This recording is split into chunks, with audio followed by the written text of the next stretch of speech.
Chargers. You hear the lick that is done by Preston. She's got a song coming out, so if you want to follow her on Spotify, Preston with a Y, Preston Smith. New song called Can't Lie should be posted in about a week. And, of course, you can follow her on all the socials. So we appreciate her for putting that together. It's got a sweet little – it's almost like an alarm, Lo. They know that Bleav in Chargers is coming. We already discussed the Vikings win. We're going to get to the Titans here. But I'll start you out with this, Lo. We appreciate our friends at FanDuel. They take care of us, and we absolutely love working with them. And I was popping around FanDuel a little bit earlier. How about this? Chargers to make the playoffs. We said it was must-win against Minnesota, minus 265. So considerable, prohibitive favorites to be part of the playoff picture for the second year in a row. We love seeing that. Oh, absolutely. I love FanDuel. They got it right. They know them LA Chargers. They're freaking cooking with Crisco, man. Last night, I thought it was the biggest win of the season. I thought it was the best defining moment for the Chargers, a dominant performance. That's what I loved about that game last week. Yeah, the one thing that you don't like about it, and unfortunately it's been a trend, is you get someone back and then you lose somebody. And we'll see. It was great checking out the practice report and watching practice a little bit yesterday. Derwin was out there, so that's a good sign. He was in that walking boot, got booted, pardon the pun, from the game right around the first quarter. Something he left, came out of the locker room after halftime in a walking boot, but he was out on the practice field. It's an interesting one, and you never want to take an opponent lightly, Lo, but I mean, I'm looking at the Titans here, and they got a miracle win against Arizona. The Cardinals just gifted them that thing, and it's good because no team, very few teams go winless. So I'm happy they got that one on their ledger, but you're talking about 69-27 in their last two games against the Patriots and Colts. That's the combined score. Every single one of their losses has been by double digits, save the first week of the season. So I hate saying it. You never want to take an opponent lightly, but I almost wonder if, hey, let's make sure Derwin's 100% with the Steelers, coming up on Sunday night, as opposed to maybe this is a game where you can take it easy. What's kind of that football player mentality, team mentality about a guy being able to go and not being able to go, and whether or not you're taking an opponent too lightly? Yeah, I think you're making very good sense. I think it's a situation where you let him practice this week, and even if he's healthy scratch, you pull him. You let the younger guys play, you go out there. But the biggest thing about this game, it's not necessarily health. It's like, hey, look, the mindset of who's ever playing, because you're playing against the Titan teams. They're reeling. You understand that reeling. The Chargers should beat them. But these are those games that lackadaisical. You let a team, a little quarterback who gets a little love, and all of a sudden, bam! Now you turn into a game. This is a game we all know and everyone knows. Probably double digit win. But if you don't let bad teams stick around, show them why they're bad. And right. I think this is that opportunity for the Chargers to get healthy, to play safe game, run the ball, make this game, you put it in your favor, play keep away, and I want the team to come out healthy. But to your question that you're asking, this is a situation where, do you need Derwin to win? No, you shouldn't. You don't need a lot of guys to win this game, but you just want guys to go out there and stay healthy and play fundamentally sound football. So I wouldn't play Derwin. I'm glad that you saw him at practice. Good that he's out there. But you got to, like you said, when you're playing Sunday night and you got the Steelers coming off a big loss and they're going to be chomping at the bits, they got a week to get it right. You got to bye. So I really Bleav I wouldn't play him. Yeah, and it opens things up because of how versatile he is, and we saw, Tony was dealing with that hammy. He was not at practice, as a matter of fact, Tony Jefferson. So they end up making some moves on the practice squad. I did not think I'd see Naheem Miller-Hines removed, just because he's been, I think, a great add to the return game. You really kind of have to pick your poison with he and Darius Davis out there. So, they get rid of him, but they bring in Marcus Williams, veteran safety, been playing, played in that Baltimore defense for a while, came up with the Saints, but has had some solid seasons. You're talking about a guy that's had multiple interceptions in multiple seasons, can be moved around in the backfield. We know that's kind of how Jesse Minter likes to work his defense, is having that versatility. Kendall Williamson, someone that I've been kind of waiting to see. I thought he had a great preseason. I know a lot of people were surprised when he made the team. We knew it was going to be special teams primarily, and that's what it's been. But I think everybody's kind of forgetting about Kyle and his ability to kind of be flexible in those three safety spots the way the Chargers use them. But now Tarheeb Still, with that knee, a little bit of friendly fire in the Vikings game, also going to be out for a minute here. So going to be interesting to see how they construct this secondary And if that maybe pushes them to put Derwin out there because you're not going to have Tarheeb, and to maybe be down, but you're maybe not going to have Tony based on what we've seen thus far when we're recording this for practice. So kind of makes it interesting of how they want to put this thing together. Could be our first, first eyes on Nico Reed, who's been inactive here through these first 8 games. Yeah, it's going to be interesting, like you're saying, with all the injuries and guys nicked, the bruises. How do you play this? And you have to play it on the side of caution. I get that, but you need to win this game. And you look at Denver. Denver's not going anywhere. Kansas City's not going anywhere. You're in a dogfight, and these teams look like they're starting to ascend, getting better. So you have to keep pace. So you have to understand. And I think that Jesse Mental, Harbaugh, and this training staff, we have to trust if Derwin plays, it's because he can play. If he's not playing, it's not that he couldn't play. It's just, hey, look, we're just going to err on the side of caution. And how much they respect the Titans. And it's a situation. It's like, okay, what type of game with Derwin? What kind of game without him? How much, do we want to be in a dogfight? Do we want to keep this thing close? We want to get out here just a solid win. And I think that's on the side of just a solid win, not necessarily trying to say blow out. Hey, go up double digits, 14, whatever it may be, and just don't let up. But you just want a solid win. You don't want a lot of air for risk. And you want guys to play lights out, because when you play cautious and you're like, oh, hey, I got to get ready for Steelers, you got to go out here and say, look, we got to play. This is the second game for their new head coach, interim coach. We go out here and suck the life out of the Titans. They're, this new coach probably changing stuff around there. I mean, I've been on teams with Jim Moore quit in the middle of the season, several 8 games in the season, and Ventura come in and, boom, have Dick LeBeau take over the Bengals. And you see kind of coaches, guys usually gravitate toward those interim coaches for a minute. So you may get a wave of, of competition, but if after the process is all over, you get hit in the mouth a couple times, it goes back to the same thing, especially with bad teams. Yeah, and again, I think it's just such a delicate balance. They're still an NFL team. There's, that's sort of the one issue is there are no easy games. Right.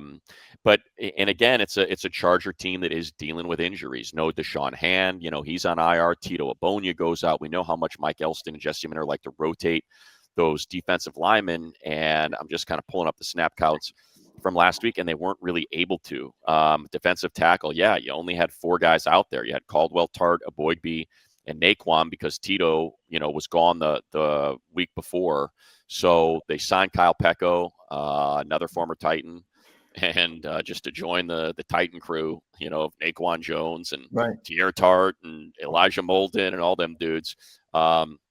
So we'll see whether or not Pecco is elevated. I would assume he would be. And so without Hassan Haskins, he had that issue in the game. Like they're kind of a beat up bunch. Just looking at FanDuel right now, the spread opened at 9.5. It opened at 10.5. It's down to 9.5. The total is at 43.5. So I almost kind of focus on this as a very similar to the Vikings game where, you want the offense to lift the defense here. With how beat up that side of the ball is. And we were just talking about how, hey, man, this defense is healthy. That's our main concern is you got the Colts running all over them. You got the Commanders running all over them. The Broncos running all over them. Giants. And these guys are good. Like there's no one else coming back. And then the moment we say that, bang, Derwin, Deshaun Hand, Tito, like it immediately got thin. Troy Dye's out there with his right hand as a club. So it's just a football season. And it's probably the timing worked out really well for them to have that dominant win against the Vikings, to have the mini bye for 10 days, to come up against, a team that is arguably the one that's struggling the most in football in terms of giving up points. Like we said, I mean, you look at their last couple games and you've got 38 given up to the Colts, 31 given up to the Patriots. They got blown out by the Texans, 26-0. The Colts hung a 40 burger on them in their first meeting. Los Angeles Rams by 14. So that's kind of what I'd see in this one. Low is let's keep it, as Sammy Sosa used to say, let's keep it continue. Let's keep it continue. What they did against the Vikings and just kind of seeing that balance, right? And you were talking about that, the Right. balance with Kamani Vidal and that run game out there to complement the passing game. Right. And I think this is a game that you go and you say, look, hey, let's let this young quarterback continue to stew and mess. Uh, Yeah, don't let this team run the ball. Make him beat you. He's going to throw you some picks. You could see him uncomfortable. There's a guy that, was in the first pick. Everyone said, hey, this is going to be the next. He comes out. He's so focused. He's talking the right things, saying the right things, how great he wants to be, takes command. And it's easy to be a soldier when ain't no war going on. And when the bullet yeah, started and you saw this guy play now, you're watching him crumble in real time, get outside the pocket, not stay. He's getting happy feet in the pocket. You can get after this guy. Yeah, he wants to take off. He doesn't keep his eyes down the field. You can fluster this guy when he has to beat you. I don't know if the Titans, I don't know who their backup is. I don't know if you shelf this guy no, and I say, don't think so. I think you yeah, just wear it, right? You just yeah, it's Troy Aikman 1-15, right? It's Peyton Manning right, 1-15. You just get right. through it, right? Yeah, but those guys are rare because if you look at some of the guys that some of the guys that they put in that situation, and you saw them sometimes the crossing went not necessarily crossing, but it's a lot of quarterbacks. Sometimes you put them in that, look at Minnesota, what now he's not in Minnesota, but now you look at uh, Seattle, Seattle Seahawks. Look what happened with the court. You throw him in throw him in the lines den, and all of a sudden it took him a while now to get back to where he is. Look at Daniel Jones, who Yeah. playing now good with the Chargers. Sometimes those guys you throw them in and just kind of they go a little skid. They usually come back out of it. But this is an opportunity for the Chargers to keep this guy guessing, get some picks, hit him. Guys need to hit him, get him on the ground, Right. make him just sporadic because he's shown that he can be that. Just you can't let them run. You don't want them to get a good running game, especially the way this defense, the Chargers defense, has been beat up. You just want to make sure you don't let teams extend drives, especially this team. You want to get your 3 and out. You don't want to convert the 3rd and 15 to 3rd and 10. You just want to play sound football in this game, and you should be fine. Yeah, I think so. And I, like you said, I think it's building, right? It's trying to stack, not just stack wins, but stack performances. Joe Alt was back. We saw what the left side, you talked about it after the game, Low, just how much better that left side of the line looked, especially running that way and how he was just moving bodies, double teaming pass rushers, to keep, or I should say, taking on. I'm trying to think the best way to put it. He was combo blocking, but at the same, Right. I don't know. Give me the right term. Why am I seeking the term? I mean, he's blocking two dudes on the same drop Right. and keeping the pocket clean for Herbert. It was great where you just combo block where you block down, boom, block down, and then boom, pop out, fan Right. block, pop, just quick set guys. You just saw him. I haven't seen Joe. I imagine this guy can slam the ball. I didn't know he was that athletic, money. His athletic Yeah. ability shocked me.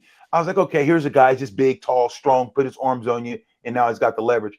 I seen him get beat up, Phil, and the guy turns and Joe out spins around and recovers. I was like, wow, at 6'4", 6'5", 6'6" rather, and you move that and can still recover.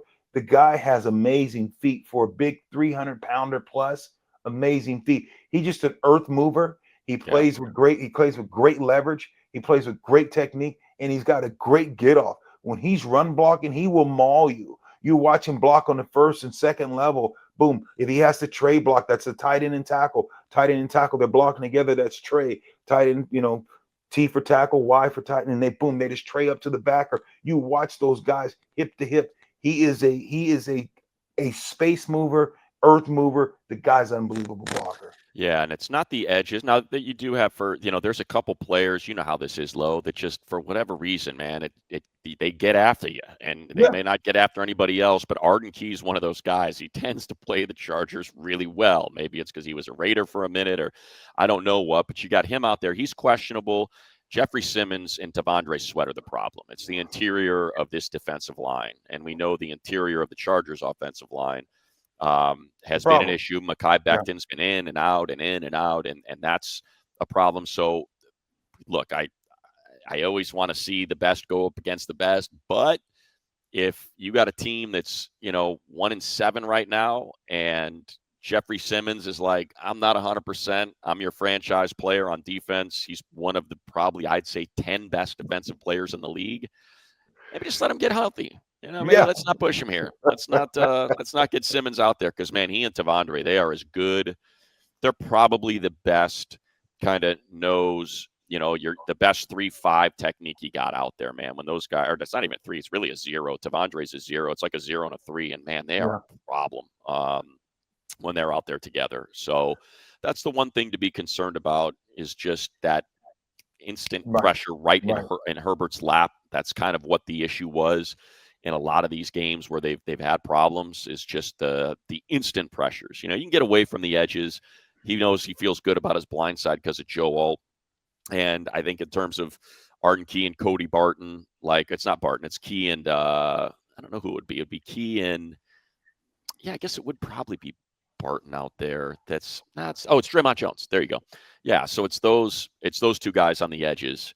But it's the interior that you got to worry about. And I'm anxious to see what they're going to do with this running back position because, like I said, you let go of Miller Hines.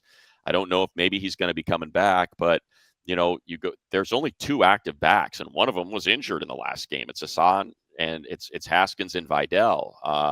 You got Amar Johnson, who's I guess built similarly to that sort of bigger back, 5'10", 205 pounds out there. And Jared, oh, that's right, it was Jared Patterson. So I forgot Jared Patterson was on the practice squad. So they're basically just replacing Naheem Miller-Hines with Jared Patterson, who had a couple solid carries last week against the Vikings. So just kind of going through the injuries in my brain. I'm hoping that Mekhi Becton can be out there. I know, unfortunately, it was that knee that he's been dealing with his entire Yeah, career.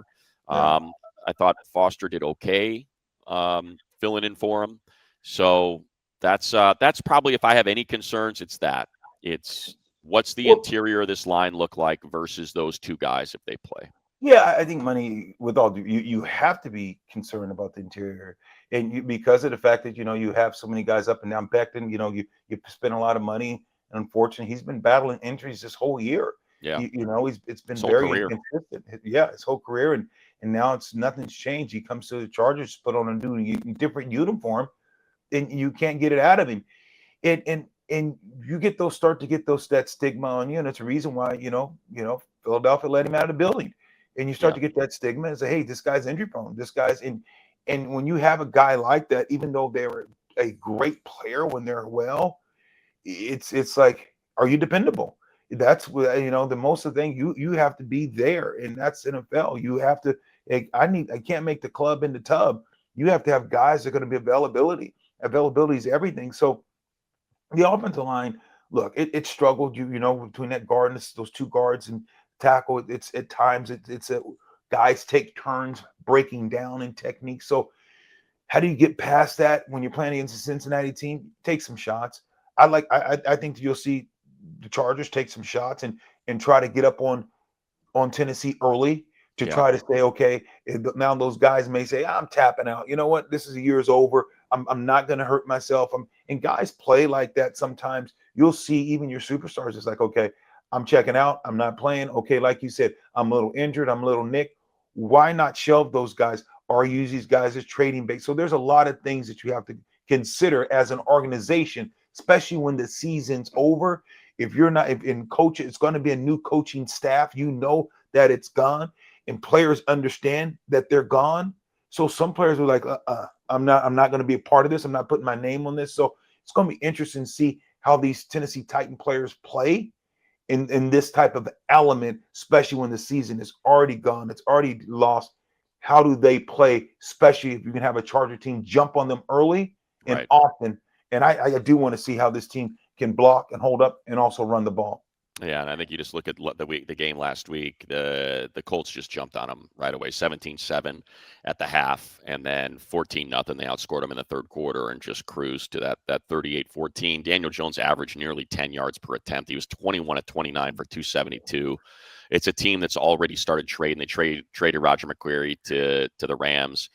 I think if I were the Chargers, Joe Ortiz is on every trip, and we end up chatting with him a little bit on the flights. I'm hoping he just kind of hops over to that Titan sideline and says, "Hey, Kevin Zeitler, we had we had a good time out there in Baltimore, didn't we? How about we just bring you back? You're on a team that's 1-8, or 1-7, I should say, 1-7, and hopefully 1-8 after the Charger game. Yeah, And you know, Becton's been, he's just unfortunately been bit by injuries nearly every single game. And I think if you could get that steadying hand at that other guard position, I think it's only going to help Zion and Bradley, specifically Bozeman, to just kind of get an anchor there at the right guard position and not necessarily have to be so concerned about what you're going to do. If it's almost like it's not an if at this point, it's when Mekhi leaves the game. yeah, And so I think if you ask me, like, hey, because the Titans are already selling, and people are talking about you know the Okonkwo, their tight end, Tony Pollard, their running back, those sort of things. There's, like I said, McCreary already got traded. He was a guy that had a sack last week, and he just got moved to the Rams. So I think there's certainly going to be a mass. And Shy Tuttle's an interior defensive lineman guy that you could maybe look at. But they just picked up Pecco and put him on the practice squad with Deshaun Hand on the injury reserve. So that's the other thing too, Lo, before we kind of get out of here. Trade deadline, November 4th. So it'll come, and let's see, the game is on the 2nd, I believe, right? Yeah, game's on the 2nd. So we'll be here after the trade deadline. It's really hard to get offensive linemen. It's very, very hard to get offensive linemen because it ruins everything. But I think in the case of Tennessee, if you can maybe pry Zeitler away, I think it'd be a long shot. We've talked about Evan Neal on the Giants. I think you're just kind of mostly looking for backups. Is there a backup that you think can upgrade you a little bit that's not going to cost you a lot? Everybody's talked about Breece Hall at running back. I think that's certainly still in play. Like I said, they only got 2 active backs, and they're bringing up Jarrett Patterson up and down off the practice squad. So to me, those are sort of the 2 things that jump out because they already made that trade for the defensive end in Oweh. yeah. For me, draft capital, I know it's a premium, and you look at it. Hey, look, you want to build through the draft, and I do understand that. That's in every sport. But if I have a third or fourth, I'm getting a tackle that, hey, look, that's a starter that's maybe, that hey, look, that's got a year or 2 years left on it. I'm giving up some capital because if this is your year and you're going to get some running backs back, maybe you're going to get, depends on what's the status Amarian. on Amarian. I think he's still in a boot. I mean, he's not. Coach said that he's definitely not playing this week, and that's because his window would open up after this week, I think, right? Because he left in the Commanders game. So yeah, his window will open up after this week. But I believe he's still in a boot. So I think that's maybe a long shot. So to me, and backs aren't expensive. You can pick up a back for a late round pick if you're picking up salary. Right. But there's going to be other people that want him too. So that's the other thing to remember is you're competing with other teams that might be willing to give up a little bit more draft capital. Oh, I'm not giving. For a back, I'm giving, like you said, 6th, 7th round. You're right. But I'm saying I'm putting. If I would go as low as a third if I could get someone interior, a guard, a starter, because if this team is going to get where it wants to go and compete, you got to protect Herbert. He's too good of a talent not to protect. And every 1,001, 1,002, when they're in his lap, and he's got to improvise. And those are quick pressures. There's just so many quick pressures that that if he had time to sit and observe the field, how much better do you think this guy can be? Look what he's doing now is pretty amazing.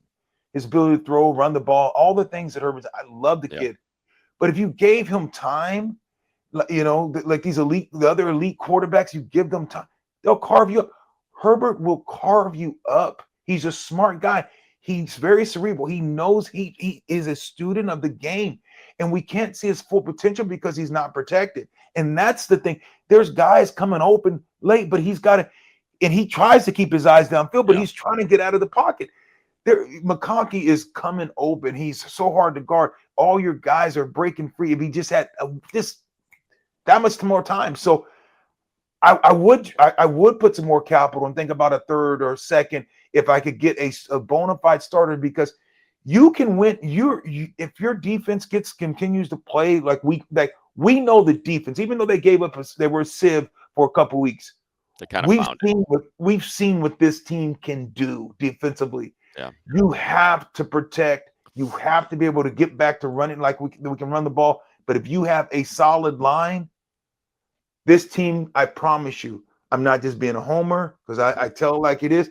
They can compete with anybody in the league right now. I'll tell you what you can't compete with: data brokers making Oh boy. profit off your data. You need help with that. Your data is a commodity. Anyone on the web can buy all of your private details. That's what leads to identity theft, phishing attempts, harassment. Now you can protect your privacy. We want you to do it with Delete Me. Data brokers take all your stuff, man, your name, your contact info, social security number, home address, even information about your family members. All of that can be compiled by data brokers and sold online. So we want you to take control of your data. Keep your private life private by signing up for Delete Me. It's a special discount for our listeners, 20% off your Delete Me plan. All you got to do is visit the site, joindeleteme.com/pro. Use the promo code PRO at checkout. That's 20% off. Joindeleteme.com/pro. Enter the code PRO at checkout. Joindeleteme.com/pro. Code PRO. Be sure to check that out. So, again, Lo, I think there's two things. It's a dual side. It's a two-pronged conversation we're having today. One, Titans. We mentioned you're talking about double-digit losses in every single game except week one. Chargers 9.5-point favorites according to FanDuel. Take care of this thing. Get on them early. Jump on them early. Pull that idea that they can do something in front of their home fans. Halloween weekend, Nashville. Vandy's playing lights out right now. Heck, they've taken over football. Who would have ever thought that Vanderbilt would steal football in Nashville from the Titans? But they absolutely have these last two seasons. And, take care of business. I'm even going to be selfish enough. I think I said this on Thursday night when we did the pod. Rest your guys, man. Can you get some rest for these guys in the fourth quarter with the Steelers coming up, on a Sunday night or in a primetime game, and all those offensive linemen and that, the jumbo packages that they're running with freaking big old Washington out there at tight end. They're running 6 linemen. Rest some guys on defense, man. Let these guys take a breather if you can. So, that's my vision. And then, of course, the trade deadline, because we know Joe Ortiz is always active and constantly churning this roster and trying to make upgrades like he just did this week with 2 new practice squad players in Marcus William and Kyle Peko, who I will not be surprised at all if they're active on game day, but something to keep an eye on. It definitely is. We'll see what happens. Bolt should take care of it. We should be able to say bolt up and continue to have success. What are you going to do, Money, though, when you go to the Ville? Should I get some guys and take you? Let me call Blaine Bishop. Let me call some of my guys and tell them to come. Blaine's a good guy. I can hook you up. He can come take you to some BBQ. You can go downtown and, go see Nashville. Go listen to a little music. Money, it's going to be a nice Saturday night under the lights. Go have some fun down in the Ville, baby. Tell them Lorenzo Neal sent you. You know me, Lo. I'll say I know the dude that is as responsible for the Music City Miracle as anybody else in this town. That's a bad pitch. He fumbles that kick off. It doesn't happen. It does. That's what started with Lorenzo Neal. Without Lorenzo Neal, that play doesn't start. That's good. I'm gonna use that. There we go, baby. I'm gonna take a screenshot and I'm gonna cut every line on Broadway and I'm just gonna look at this. Look who I know. Look who's my friend. I might FaceTime you over and over again. Let's do it. Let's do it. Trying to get into Kenny Chesney's place here and Brad Paisley's place there. It's gonna be me in a photo of Lo. Like, hey, there you go. Hey, Nashville, though, Money, serious. It's a good town. It's a great town, man. I just want to say the Bolts go up there and kick some butt, but hey, go enjoy and man, bolt up. There we go. All right, looking forward to it. Hopefully we're talking about another win and a 6-3 record next week here on Bleav in Chargers. Thanks, everybody, for tuning in. Thanks to FanDuel. Be sure to leave your comments. We'll respond to all those. We love it when you do, and we'll be back next week, hopefully with a 6-3 Chargers squad. Bolt up.